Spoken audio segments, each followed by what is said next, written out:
Hello दोस्तों, इस video से हम स्टार्ट करने वाले हैं अपना सी प्लस प्लस में कोडिंग। हम बेसिक से एडवांस तक कोडिंग करेंगे इसमें। मतलब एक हेलो वर्ल्ड प्रोग्रामिंग लिखने से लेकर के डायनेमिक प्रोग्रामिंग तक हम जाएंगे इसके अंदर, ठीक है। यानी डीएसए भी कवर करने वाले हैं इस लास्ट में। पहले हम सीखने वाले हैं इसका बेसिक्स, फिर हम आगे एंड तक जाएंगे बहुत अच्छे से। और एक ट्रैकर के लिए हम एक ऐप डाउनलोड करवाएंगे जिसका नाम है DSA 455। ये एक ऐप है जिससे आप ट्रैक कर सकते हैं अपनी प्रोग्रेस को कि आप कितने क्वेश्चन डीएसए में सॉल्व किए हैं और कितने नहीं, ठीक है। तो आप उसको ऐप डाउनलोड करने के लिए सिंपली प्ले स्टोर पे जाकर सर्च कर सकते हैं, या फिर मेरे डिस्क्रिप्शन में लिंक है, उसे जाके आप डाउनलोड कर सकते हैं, ठीक है। और उसके अलावा अगर आपको बेसिक्स आते हैं फिर तो आपको ये वीडियो देखने की भी ज़रूरत नहीं है। अगर आपको बेसिक नहीं आता है तो आप यहाँ से स्टार्ट कर सकते हैं। आज हम इंट्रोडक्शन के बारे में बात करेंगे कि सी प्लस प्लस सी क्यों हम चूज़ करते हैं या फिर जो भी बातें होती हैं, ठीक है। तो यहाँ पे लिखा गया है, C plus plus is a cross platform language that can be used to create high performance applications.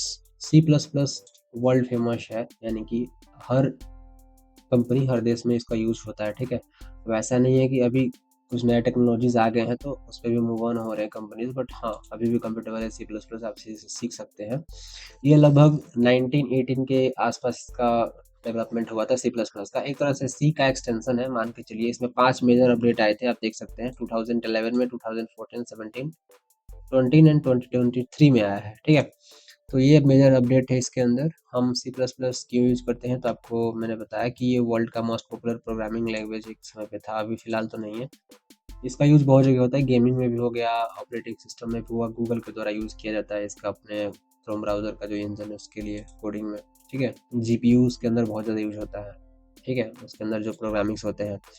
और इसके अंदर एक कॉन्सेप्ट है ऑब्जेक्ट ओरिएंटेड प्रोग्रामिंग, जो बहुत ही इसको यूज़फुल बनाता है इस लैंग्वेज को यूज़ करना, ठीक है। क्योंकि ऑब्जेक्ट ओरिएंटेड प्रोग्रामिंग एक ऐसा कॉन्सेप्ट है जो कि सिर्फ ये और जावा ऑफर करते हैं, ठीक है। मतलब मोस्टली स्टार्टिंग्स में, बाद में तो बहुत सारे लैंग्वेज आ गए जिसके अंदर उसका कॉन्सेप्ट आ गया। तो स्टार्टिंग में जब आया था तो सी प्लस प्लस ही आया था। बहुत ही मतलब अलग किस्म का एक कॉन्सेप्ट था जो आपको आगे पढ़ने को मिलेगा। तो इससे होता है कि क्लियर स्ट्रक्चर मिलता है हमारे कोड को, और हमारा कोड का जो कॉस्ट है वो भी ऑप्टिमाइज हो जाता है, ठीक है। और पोर्टेबल है सी प्लस प्लस, बहुत सारे एप्लीकेशंस में यूज किया गया, प्रूवन है पहले से, ठीक है। और आप देख सकते हैं कि ये क्लोज है किसके, सी एच और जावा। मतलब ये चारों लैंग्वेज का सिंटैक्स लगभग सेम है, थोड़े बहुत कॉन्सेप्ट इधर उधर है, बाकी सारा कुछ सेम ही सेम है, ठीक है। तो चारों में से एक लैंग्वेज सीखिए, दूसरा आपको सीखने में बहुत आसानी होगी, ठीक है। डिफरेंस क्या है सी और सी प्लस प्लस के बीच में? सिंपल सा सिंटैक्स का डिफरेंस है, मतलब थोड़ा बहुत सिंटैक्स डिफरेंट है। और इसके अंदर प्रोसीजरल जो होता है वो प्रोसीजरल प्रोग्रामिंग होता है। इसके अंदर ऑब्जेक्ट ओरिएंटेड और फंक्शनल हो गया, सी प्लस प्लस के अंदर फंक्शन होते हैं। तो दिक्कत, मेन बात ये थी कि सी में हम क्या कर सकते थे कि अगर हम प्रोग्रामिंग में आगे चले गए, यानी कोडिंग करते वक्त हमारा प्रोग्राम का जो एग्जीक्यूशन है लाइन नंबर 10 पे हो रहा है, तो हम बैक नहीं आ सकते थे। तो वो सी प्लस प्लस में हो ऐसा हो गया, उसका कंसेप्ट जो है ना, तो आप बैक ट्रैक भी कर सकते हैं। यानी कि आपका कोड रन कर रहा है लाइन नंबर 20 पे, तो आप वहाँ से जंप करके सीधा लाइन नंबर 10 पे आ सकते हो। ये सब पॉसिबल हो गया, तो थोड़ा सा इजी पढ़ने लगा। तो बाद में सी प्लस प्लस सी मतलब फेमस हो गया इस कारण से। इसका कोड और सिंटैक्स यहाँ पे देख सकते हैं। अगर सी प्लस प्लस में आपको कोडिंग स्टार्ट करनी है तो सिंपल सा ये सिंटैक्स होता है। मैं अभी आपको VS कोड में इसको दिखाता हूँ रन करके। यहाँ पे आते हैं, एक यहाँ पे फाइल बनाएंगे, फर्स्ट डॉट CPP से सेव होता है इसका एक्सटेंशन, यहाँ पे पेस्ट करते हैं। और ये ऐसा है ना कि थोड़ा सा ये फॉर्मेटिंग नहीं है, इसको हम दूसरे तरीके से लाते हैं। ये मैंने कोड स्निपेट बना कर रखा है। VS कोड का एक फीचर होता है, बना सकते हैं यहाँ से आकर के, स्निपेट्स के अंदर जा करके बना सकते हैं, ठीक है। अलग अलग लैंग्वेज के लिए बनता है, मैंने सी प्लस प्लस के लिए बना रखा है, बहुत सारे लैंग्वेज के लिए बना कर रखा है, ठीक है। आप बना सकते हो वैसे। तो इसके अंदर आप प्रोग्रामिंग करते हैं, ये आपका बेसिक कोड रहता है। इसके अंदर हम अगर हम सी आउट लिखें एंड देन उसके अंदर हम कुछ भी लिखते हैं, लाइक हेलो हेलो वर्ल्ड से ही शुरू करते हैं यार, क्योंकि हम कौन होते हैं ट्रेंड को चेंज करने वाले। प्रोग्रामिंग में ये है ना कि हेलो वर्ल्ड सबसे पहले प्रिंट करते हैं भाई, ये रस्म की तरह हो गया, प्रोग्रामिंग स्टार्ट करो और हेलो वर्ल्ड प्रिंट करो। तो ऐसा ही है। सो यहाँ पे हमारा आउटपुट आ जाना चाहिए। तो देखो हेलो वर्ल्ड प्रिंट हो गया। तो ऐसे प्रोग्रामिंग जो कोड आपका एग्जीक्यूट यहाँ पे हो गया, ठीक है। अब ये कोड में लाइन आपको थोड़ी बहुत अगर समझ में आ रही होगी तो अच्छी बात है, नहीं समझ में आ रही है तो मैं बताता हूँ क्या हो रहा है। देखो इस फाइल के अंदर यहाँ पे इंक्लूड किया गया है कुछ इनपुट आउटपुट स्ट्रीम इंक्लूड किया गया है, इसका IO स्ट्रीम लिखा गया है। इसका मतलब क्या है, जैसे कि इस कोड के अंदर जो भी हमने कुछ लिखा हुआ है, जैसे कि इंट, मेन, सी आउट, रिटर्न, सारा कुछ। इन सब का मतलब वो है जो इस इनपुट आउटपुट स्ट्रीम फाइल के अंदर सेव है, कि ये रिटर्न क्या करेगा, सी आउट क्या करेगा, ये ग्रेटर देन ऑपरेटर क्या करने वाला है, ये कर्ली ब्रेसेस क्या करने वाले हैं, ये सेमीकोलन क्या करने वाला है, ठीक है। इन सब का मतलब सेव है, तो उसको हम इंक्लूड कर रहे हैं ताकि हमारा आगे का कोड कंपाइल हो सके या फिर उसका मतलब समझ में आ सके हमारे कंपाइलर को, ठीक है। तो इंक्लूड किया गया है एक हमारा इनपुट आउटपुट स्ट्रीम को। उसके बाद यहाँ पे लिखा गया है यूजिंग नेम स्पेस std, यानी कि स्टैंडर्ड फाइल हम यूज कर रहे हैं जिसके अंदर ये डिफाइन होता है कि कौन सा वेरिएबल है, कौन सा ऑब्जेक्ट है, ठीक है।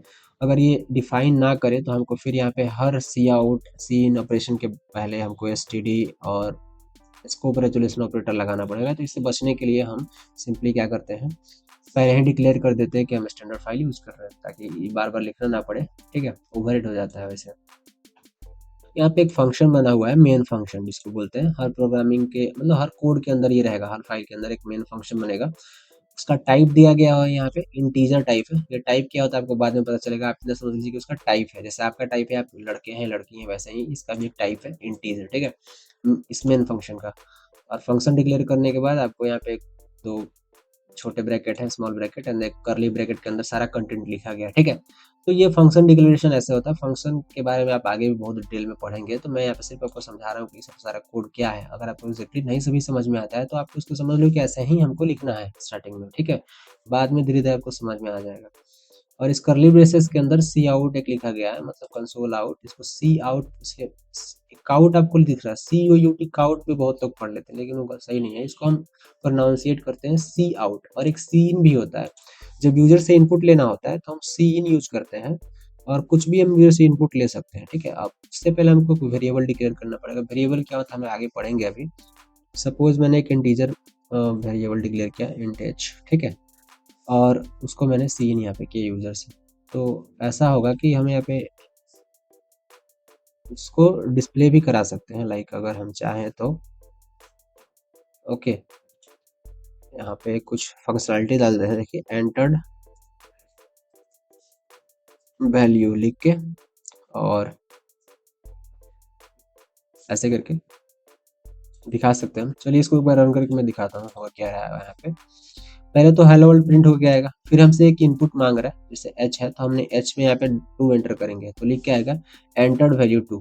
और उससे पहले हम एक और भी फंक्शनलिटी ऐड कर सकते हैं यहाँ पे, लाइक अगर हम चाहे तो, बस आपको दिखाने के लिए यहाँ पे फी डालते हैं और लिखते हैं एंटर वैल्यू, ताकि पता तो चले कि भाई कुछ वैल्यू एंटर करना है, ठीक है। और हम यहाँ पे स्पेस दे देते हैं एंड देन इसको रन करते हैं। तो अब आप देखो यहाँ पे हेलो वर्ल्ड लिख के आया, उसके बाद एंटर वैल्यू बोल रहा है। तो अब कुछ भी एंटर करें, 10 एंटर करेंगे तो यहाँ पे नीचे फिर लिख के आएगा एंटर वैल्यू 10। ओके, सो यहाँ से ये नहीं हो रहा है, यहाँ से करते हैं। मेरा नमलॉक ऑफ था इसलिए नहीं हुआ, तो हमने ऊपर से क्या एंटर वैल्यू 10 यहाँ पे आ गया। तो ऐसे कर सकते हैं, ये फंक्शनलिटी है। इस जितना भी मैंने अभी कोड लिखा, जितना भी आउटपुट आया, ये सारा कुछ पहले से डिफाइन है कि इस सी आउट और सी इन से कैसे क्या होने वाला है। ये सारा इस इनपुट आउटपुट में जो हमारा फाइल है इसके अंदर डिफाइन है, हम इसको इंक्लूड किए हुए हैं और मेन फंक्शन के अंदर हम सारा कोड करते हैं, ठीक है। तो इस तरीके से आप प्रोग्रामिंग करते हैं। साथ में एक रिटर्न वैल्यू हमने दिया हुआ है यहाँ पे, एक हमने वेरिएबल डिक्लेयर किया, इसको हटा देते हैं क्योंकि अभी आगे पढ़ेंगे क्या होता है। स्टार्ट वेरिएबल से ही करना है। रिटर्न एक टाइप होता है, जब भी हम फंक्शन डिक्लेयर करते हैं तो अगर उसका टाइप इंटीजर है तो हमको रिटर्न करना पड़ता है कुछ भी वैल्यू। तो हमने यहाँ पे 0 रिटर्न किया क्योंकि ये फंक्शन कुछ रिटर्न कर नहीं रहा, रिटर्न टाइप देना जरूरी है, ठीक है। सो एक बात और इंश्योर कर लीजिएगा कि जब आप कहीं भी कोड कर रहे हैं तो कंपाइल करने से पहले यहाँ पे फाइल को सेव कर लीजिएगा, ठीक है। कंट्रोल एस से कर लीजिएगा या फिर फाइल के अंदर जाके ऑटो सेव ऑन कर लीजिएगा, यानी कुछ भी चेंज करिएगा तो ऑटोमेटिक सेव होता रहेगा, ठीक है। इससे होता ही है कि बहुत बार हमारा फाइल में कोड तो सही होता है बट हम सेव नहीं किए होते हैं फाइल, तो एरर आता है। उसके अलावा VS कोड में यहाँ पे एक व्यू पे जाके वर्ड रैप जब है ना, वर्ड रैप इसको ऑन कर लीजिएगा। होता इससे ये है कि अगर कोड हमारा बहुत लंबा हो लाइन में, अभी तो कोई दिक्कत नहीं है बट अगर ऐसे लंबा हो ना तो नीचे आ जाता है। अगर मैं इसको ऑफ कर दूं, देखो, और देखो तो ये हमारा हेलो यहाँ पे दिख रहा है लेकिन वर्ल्ड इधर आ गया, देख लो। लेकिन अगर इसको ऑन कर दूं मैं यहाँ पे तो वर्ल्ड यहाँ पे नीचे आ जाएगा ऑटोमेटिक, ठीक है। तो ये फंक्शनलिटी है इसके अंदर VS कोड का जो इसको कंपेटेबल बनाता है डेवलपर्स के लिए फास्ट कोडिंग करने या फिर जो भी काम है उसके लिए, ठीक है। सो ये सिंटेक्स आई थिंक आपको समझ में आ गया होगा, इतना आप याद रखिए। इसका मतलब यहाँ पे समझाया गया डिटेल में, जो भी मैंने आपको बताया वही बात है।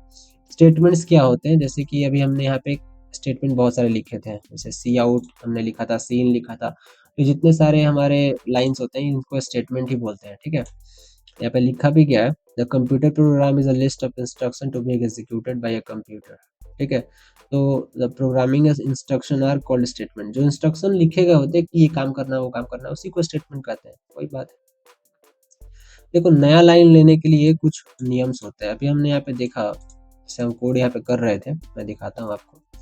तो हो ये रहा था कि देखो यहाँ पे प्रॉब्लम क्या आ रही थी कि जब भी हम यहाँ पे जा रहे थे, तो देखो हेलो वर्ल्ड एक ही लाइन में आ रहा है और एंटर भी उसी लाइन में है, दोनों एक लाइन में है। तो हम अगर लाइन चेंज करना चाहें तो क्या तरीका है? दो तरीके हैं, एक तो हम बैकस्लैश एन लिख सकते हैं, बैकस्लैश एन, जिससे कि लाइन चेंज हो जाएगा, ठीक है। देखो आप यहाँ पे अब आएगा जो हमारा वो, उसमें लाइन चेंज होके आएगा, आप देख लो। 1 सेकेंड, रन हो जा भाई, देखो रन हो गया, हेलो वर्ल्ड पहले आ गया और दूसरे लाइन में हमारा एंटर वैल्यू आया, लाइन चेंज हो गया है इस बार। तो वो बैकस्लैश एन से कर सकते हैं, वही यहाँ पे बताया गया लाइन कैसे चेंज करना है, इसको एस्केप सीक्वेंस बोलते हैं, ठीक है। बैकस्लैश एन को एस्केप सीक्वेंस याद रखिएगा। और इसके अलावा बहुत सारे फंक्शनलिटी, अगर आपको हॉरिजॉन्टल टाइप चाहिए तो बैकस्लैश डी डालिए आप, वैसे ही अगर आपको सिर्फ स्लैश चाहिए तो डबल बैकस्लैश डालिए, और आपको डबल कोड चाहिए तो बैकस्लैश डबल कोड डालिए, फिर हो जाएगा। ऐसे ये सारी चीज़ें आपको याद कर सकते हैं, इनका बहुत कम यूज होता है, बट से बैकस्लैश एन का यूज आ सकता है। और मैं एक और बात बताने वाला था, बैकस्लैश एन के अलावा आप यहाँ पे और चीज़ यूज कर सकते हैं, लाइक एंड एल यूज कर सकते हैं। ऐसे फिर से आप यहाँ पे दो ऑपरेटर देंगे, जिसको हम greater than operator, sorry less than operator बोलेंगे, ठीक है। और यहाँ पे फिर रन करेंगे तो हमारा सेम वैल्यू आने वाला है, मतलब जिस सीक्वेंस में आ रहा था हमारा। हो जा रहा नहीं यार, हाँ हो गया, hello world and enter value, फिर से वैसे ही आ रहा है, मतलब दो लाइन में आ रहा है। तो ये तरीका है, दो तरीके जिससे कि आप लाइन चेंज कर सकते हैं, ठीक है। और आगे बढ़ते हैं, वेरिएबल्स के बारे में बात करते हैं, जो अभी मैं यहाँ पे एक डिक्लेयर किया हूँ वेरिएबल। देखो इंटीजर टाइप का एक एच नाम का वेरिएबल डिक्लेयर हुआ है, तो होता कैसे है ये, देखो यहाँ पे variables are containers for storing data values, जो भी डेटा वैल्यू होता है उसको स्टोर करने के लिए वेरिएबल्स बनाए जाते हैं, एक तरह से कंटेनर होता है। जैसे आपने किचन पे देखा होगा, दाल रखने के लिए अलग बनता है, चावल रखने के लिए अलग बनता है, सब्जी का अलग थैला होता है, जो भी सारे अलग अलग थैले में रखे होते हैं वो कंटेनर होते हैं एक तरह से। तो वैसे ही प्रोग्रामिंग में भी वेरिएबल्स, यानी कि जो हमारे एक तरह से सामान ही बोल सकते हैं, जो भी वेरिएबल्स होते हैं, जो भी हमारा वैल्यू होता है उसको स्टोर करने के लिए हमें कंटेनर की जरूरत पड़ती है, उसको वेरिएबल बोलते हैं, ठीक है। तो ये वेरिएबल का टाइप पहले डिफाइन करता है, जिससे इंटीजर टाइप का वेरिएबल हो सकता है, लाइक दाल रखने के लिए एक नॉर्मल कुछ भी स्क्वायर टाइप का बर्तन हो जाता है, तेल रखने के लिए एक अच्छा सा बंद चाहिए बर्तन, तो सबका अलग अलग टाइप होता है। वैसे ही प्रोग्रामिंग में भी अगर हमको इंटीजर टाइप का अगर रखना है, इंटीजर यानी कि जैसे होल नंबर होता है, जीरो से लेकर के आप इनफाइनाइट तक जा सकते हो, तो उसको स्टोर करने के लिए आप इंटीजर का उपयोग करते हैं, ठीक है। वैसे ही डबल, यानी कि अगर आपके पास फ्लोटिंग पॉइंट नंबर या फिर डेसिमल नंबर है तो उसको स्टोर करने के लिए डबल का यूज किया जाता है, ठीक है। जैसे आपको दिख रहा होगा यहाँ पे 19.99 लिखा हुआ है, तो इसको इंटीजर स्टोर नहीं कर सकता है। अगर मैं यहाँ पे देखो h का वैल्यू यहाँ पे अगर डिफाइन कर दूँ 10.20, ठीक है, तो यहाँ पे मुझे वैल्यू तो अब लेनी नहीं है, और एंटर वैल्यू का भी कोई काम नहीं है, और हेलो वर्ल्ड को भी हटा देते हैं पहले फिलहाल के लिए। देखो h का वैल्यू मैंने यहाँ पे डिफाइन किया हुआ है 10.20, इंटीजर है, लेकिन आंसर हमारा सिर्फ 10 ही आएगा। आपको दिखाता हूँ मैं रन करके, एक बार में रन हो जाए भाई।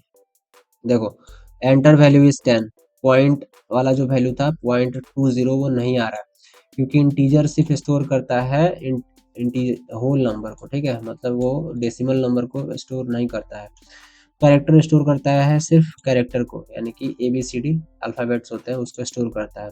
स्ट्रिंग स्टोर करता है कैरेक्टर के एक मतलब ग्रुप को स्टोर कर बोल सकते हैं, कि एक वर्ड को स्टोर करता है, लाइक हेलो वर्ल्ड हो गया, इसको आप स्टोर करवा सकते हैं। वैसे ही बूलियन स्टोर करता है टू स्टेट को, स्टेट यानी जैसे ट्रू और फॉल्स, यानी कि किसी काम को अगर आपको करना है तो आप हाँ या ना में जवाब देते हैं, वैसे ही ये बूल काम करता है, इसको बूलियन बोलते हैं।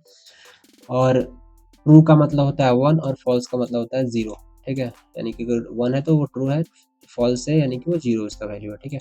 इसको एक बार इंटीग्रेट करके देखते हैं। हमने इंटीजर देखा, कैरेक्टर देख लेते हैं एक बार, कैरेक्टर को कैसे स्टोर कर सकते हैं। लाइक मैं यहाँ पे लिखता हूँ कार, और कार के अंदर मैं सी स्टोर करना चाहता हूँ, सी। ठीक है, तो कार को हम किससे डिनोट कर सकते हैं, तो सी से। ये वेरिएबल हम स्टोर कर सकते हैं।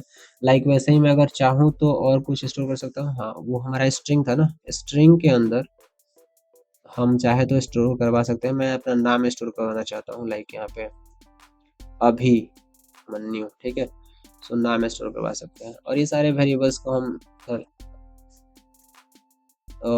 आउटपुट की तरह ले भी सकते हैं। लाइक यहाँ पे मैं कार लिखूँ तो कार वाला वेरिएबल आ जाएगा मेरे पास।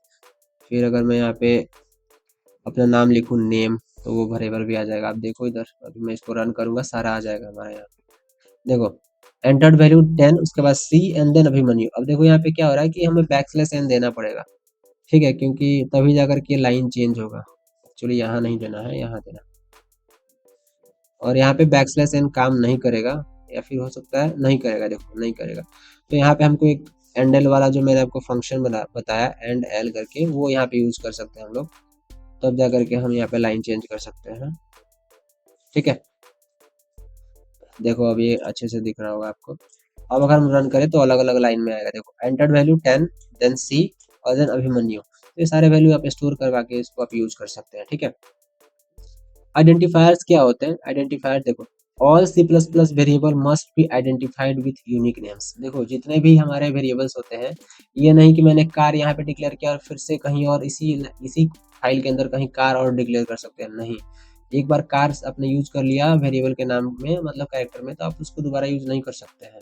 ठीक है, तो ऐसा होता है, तो यूनिक होना चाहिए। और कुछ रूल्स हैं जनरल जो आपको पता होना चाहिए। लाइक हम जो हमारा जो नेम है, ये लेटर कंटेन कर सकता है, डिजिट कंटेन कर सकता है, अंडरस्कोर कंटेन कर सकता है। ठीक है, अभी मैं दिखाता हूँ। जैसे मैंने ये कार लिखा हुआ है, तो इसको मैं 1 से स्टार्ट नहीं कर सकता। ठीक है, क्योंकि एरर देगा। लेकिन वही 1 को मैं कार के बाद लिख सकता हूँ, कार 1 लिख सकता हूँ, ये चलेगा, ये कोई दिक्कत नहीं इसमें। ठीक है, लेकिन यहाँ पे आप देखो, अभी एरर जो आ रहा था वो नाम को लेकर के आ रहा था। हम इसको हटाते हैं, पहले इसको हटा देते हैं। ठीक है, अब देखो, सपोज मैं यहाँ पे कार लिख रहा था, तो पहले मैं अंडरस्कोर से भी स्टार्ट कर सकता हूँ, कोई दिक्कत नहीं है, और अल्फ़ाबेट से, लेकिन नंबर से स्टार्ट नहीं कर सकता। अब देखो, कार में लिखता हूँ, BMW लिख देता हूँ, BMW। अब क्या ये वेरिएबल सही है? नहीं है, क्योंकि स्पेस भी नहीं हो सकता। कार और BMW के बीच में हाँ अंडरस्कोर दे करके लिख सकते हैं, अंडरस्कोर चलेगा, कोई दिक्कत नहीं, लेकिन स्पेस नहीं हो सकता। ठीक है, वैसा ही कोई स्पेशल कैरेक्टर नहीं हो सकता। लाइक मैं अगर यहाँ पे एम% डालूँ तो ये भी गलत है, एम% भी नहीं डाल सकते। सिर्फ आप यहाँ पे अंडरस्कोर डाल सकते हैं, इसके अलावा कोई स्पेशल कैरेक्टर यूज नहीं कर सकते। ठीक है, तो ये तरीका है डिक्लेयर करने का। और इसमें कुछ रिजर्व कीवर्ड होते हैं। रिजर्व कीवर्ड का मतलब होता है लाइक ऐसे कीवर्ड जो इस फाइल के अंदर डिक्लेयर है, जो हम इंक्लूड कर रहे हैं ना iOS स्ट्रीम, इसके अंदर कुछ ऐसे ऐसे वर्ड है जो डिक्लेयर है। जैसे इंटीजर है, तो हम इंटीजर यहाँ पे वेरिएबल का नाम नहीं रख सकते हैं। लाइक इंट डिक्लेयर किया हमने, तो इंट यहाँ पे फिर से नहीं लिख सकते, ये एरर देगा। इंटीजर नहीं हो सकता किसी वेरिएबल का नाम। ठीक है, या फिर सपोज करो हम यहाँ पे चाहते हैं कि चलो किसी कैरेक्टर का हम सी आउट नाम रख देते हैं। ठीक है, तभी एरर आएगा, क्योंकि सी आउट जो है हमारा, वो एक ऐसा नेम हो गया जो यहाँ पे रिजर्व कीवर्ड के अंदर है। ठीक है, अगर हम रिजर्व कीवर्ड देखने जाए तो एक बार अगर हम गूगल सर्च करते हैं, वेट 1 सेकेंड, यहाँ पे करते हैं reserve keyword search, reserve keywords in C++। ठीक है, तो आपको लिस्ट देखने को मिलेगा, मैं दिखाता हूँ आपको। देखो, ये इतने सारे, बहुत सारे होते हैं, इसमें से आप कोई सा भी आप वर्ड है यूज नहीं कर सकते वेरिएबल डिक्लेयर करने के लिए। ठीक है, अभी तो बहुत सारे दिख रहे हैं, आपको उतना याद करने का जरूरत नहीं है। मतलब आप जेन्युइन रियल वर्ड नेम रखना जो आपको आता होगा, समझ में आता है कि इसका क्या है। वैसे वेरिएबल डिक्लेयर करने का एक सबसे अच्छा तरीका ये होता है कि हम ऐसे नाम रखें जो कि रियल वर्ड में जिसका मतलब हो। जैसे मैंने यहाँ पे देखो इंटीजर ए रखा है नाम, तो ए नाम रखना बहुत ही बेकार है और घटिया तरीके का एक, मतलब कह सकते हैं, तरीका है रखने का नाम, क्योंकि ये कुछ होता भी नहीं है। ठीक है, इसके जगह पे हम कुछ अलग नाम रख सकते हैं। लाइक हम यहाँ पे रख सकते हैं रुपीज, तो पता चलता है कि हाँ, इससे रुपये का बात हो रहा है। ठीक है, यहाँ पर भी हम इसका चेंज कर सकते हैं। तो ये थोड़ा स्पेलिंग मिस्टेक हो गया, रुपीज़, ठीक है। तो ऐसे हम मीनिंगफुल नाम रखते हैं ताकि हमें आसानी हो समझने में बाद में, यानी कि अभी तो डिक्लेयर कर देंगे कोई दिक्कत नहीं, लेकिन कुछ दिन बाद सिर्फ उसी प्रोग्राम को देखेंगे तो हमको फिर दिक्कत आने लगेगी कि भाई इसका नाम मैंने गलत रखा है या फिर कुछ और, तो डाउट होने लगता है। ओके, सो कांस्टेंट्स क्या होते हैं? कांस्टेंट्स ऐसे वैल्यू होते हैं जिनको आप चाहते नहीं कि वो चेंज हो। जैसे मान के चलो कि आप ऐसे वैल्यू होता है, जैसे पाई का वैल्यू होता है, मैथ आपने पढ़ा होगा। तो अगर हम चाहते हैं कि हमने पाई डिक्लेयर किया, उसका वैल्यू 3.14 ही हो, क्या मैंने ये सही लिखा है? नहीं, गलत लिखा है, क्योंकि पाई का वैल्यू क्या है हमारे पास यहाँ पे डेसिमल में है, तो इसका इंटीजर नहीं हो सकता, ये हम इसको डबल डिक्लेयर करेंगे। ठीक है, डबल डिक्लेयर करने से क्या होगा कि हमारे पास ये पॉइंट वाला वैल्यू भी स्टोर होगा। ठीक है, नहीं तो इंटीजर कर देंगे तो सिर्फ 3 स्टोर होगा, बाकी पॉइंट का वैल्यू नहीं स्टोर होगा। तो डबल के अंदर पाई, लेकिन हम चाहते हैं इस पाई के वैल्यू को कोई बाद में एडिट ना कर सके। अभी देखो मैं यहाँ पे दिखाता हूँ आपको, अगर मैं चाहूँ यहाँ पे तो पाई इज इक्वल टू, यहाँ पे कुछ वैल्यू चेंज कर सकता हूँ, 2 लिख सकता हूँ। ठीक है, तो अब ये पाई का वैल्यू 2 हो गया। और अगर मैं चाहूँ यहाँ से, ये सबको हटाते हैं पहले, यहाँ से चाहूँ कि पाई का वैल्यू प्रिंट करवाना चाहता हूँ, तो देखो ये प्रिंट होगा, कोई दिक्कत नहीं है, लेकिन ये बदल गया होगा। अब यहाँ पे 2 आएगा आंसर में, देखो यहाँ पे 2 लिख के आया नीचे। ठीक है, तो ये चेंज हो गया। लेकिन अगर मैं इसको कॉन्स्ट बना दूँ, कांस्टेंट वेरिएबल, अब ये देखो प्रोग्राम के अंदर ही एरर आने लगा, इसको कंपाइल करने का जरूरत ही नहीं पड़ा। देखो यहाँ पे एरर एक दिखा रहा है पाई के पास में, क्योंकि पाई एक बार अगर कांस्टेंट हो गया तो हम इसको दोबारा से डिक्लेयर नहीं कर सकते। ठीक है, अब मान के चलो कभी हम इसको डिक्लेयर यहाँ पे किए ही नहीं, मतलब सिर्फ अनडिक्लेयर वेरिएबल एक बना दिया पाई। कांस्टेंट बनाते वक्त ये रूल होता है कि जब भी आप कांस्टेंट बनाओ तो जो भी वेरिएबल हो उसको उसी से में असाइन कर दो उसके अंदर वैल्यू, मतलब उसका वैल्यू बता दो कि भाई तुमको इतना वैल्यू स्टोर करना है। ठीक है, ताकि आसानी हो। ठीक है, अदरवाइज बाद में इसको रीडिक्लेयर नहीं किया जा सकता अगर कॉन्स्ट बन गया तो ये कांस्टेंट के साथ वर्क करते समय ध्यान रखना होता है। ओके, सो ये कांस्टेंट पे कुछ नोट्स हैं, वही मैं भी जो बता रहा था कि आप दोबारा से नहीं कर सकते हैं। और ये कुछ प्रोनाउंसिएशन है, जैसे कि जो ये ऑपरेटर है इसको हम सी आउट बोलते हैं और इसको सी इन बोलते हैं। ठीक है, ये प्रोनाउंस ऐसे होता है। और सी आउट के साथ हम ये ऑपरेटर यूज़ करते हैं जिसको हम लेस देन ऑपरेटर बोलेंगे, और इसको हम ग्रेटर देन ऑपरेटर बोलते हैं। डबल है, डबल डबल है, कोई दिक्कत नहीं है, दोनों का यूज़ करके हम करते हैं। ये कुछ स्टोरेज का कैपेसिटी होता है, मतलब एक अगर हम बूलियन स्टोर करते हैं तो कितना स्टोरेज में वो जगह को घेरता है, छीनता है, जो भी कहिए। तो एक बूलियन अगर हमारे पास है तो वो 1 बाइट स्पेस को ऑक्युपाई करता है, कैरेक्टर 1 बाइट को करता है, इंटीजर 2 या 4 बाइट को बाइट का स्थान घेरता है। ये डिपेंड करता है कौन सा आपका ऑपरेटिंग सिस्टम है, 32 बिट है या फिर 64 बिट है। ठीक है, वैसे ही फ्लोट है तो फ्लोट में 4 बाइट होता है। आप इंटीजर का 4 बाइट लेके ही चलो, क्योंकि आजकल मोस्टली सिस्टम्स 64 बिट पे आने लगे, 32 बिट का सिस्टम बहुत पहले आता था।